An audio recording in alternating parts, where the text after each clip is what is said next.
Brian Burrows, 1979 champion of the Bob Feist Invitational with Alan Bach, the great healer himself. I grew up in Los Angeles around Don Beasley and Gary Mao, and they were jackpotters. I was 14, 15, 16. I would go to school every day, and Ben Johnson, he was a world champion team roper. He also won an Academy Award for the Best Picture Show. I would clean the stalls for Ben, go to school, come back, clean the stalls. But also, if Ben wasn't on location or anything, he had a set of horns about like that on a sawhorse, and he would teach me to rope. You know, I would be there, and I had Ben Johnson to teach me to rope, you know. BFI was in its infancy at the time. Bob had just started it. I think there was 2 before I won it. Larry Goss won it, and Ronnie Darnell won it. And it was the first roping to ever pay $10,000 a man. And that was the attraction of the Bob Feist. So you never had a chance to run at money like this at that time with gas at 60 cents a gallon. Motel 6 was really a Motel 6, you know, things like that. You know, they weren't Motel 500, they were Motel 6, you know.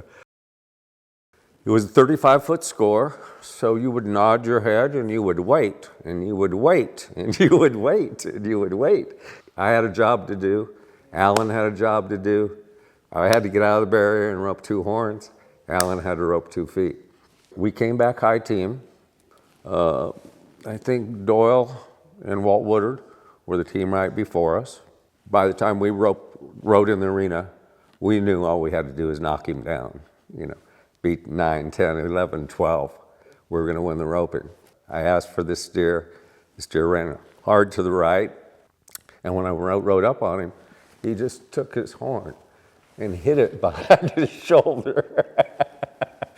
And I go, oh no. Had to get the English on it, way over to the left. And thank God it stayed on, because it shouldn't have stayed on. If there was a steer you're ever going to miss, it was a wave off steer. You either had a chance to rope around the neck, which I was not good at that. I was a horn roper, and it just happened to go around the horn with the biggest knot I've ever seen. I don't know how. I don't know how. And Alan just came in there and did his thing. It was kind of bittersweet because I had told Alan that year before Salinas, we just won Salinas. We just won the Bob Feist, and I told Alan before Salinas that I was going to stop roping. And I'd already been on the road for 8, 9 years, you know, of every day on the road. So I thought I was married. I thought it was time for me to go ahead and slow down. So that was like my swan song for me to quit and win the Bob Feist.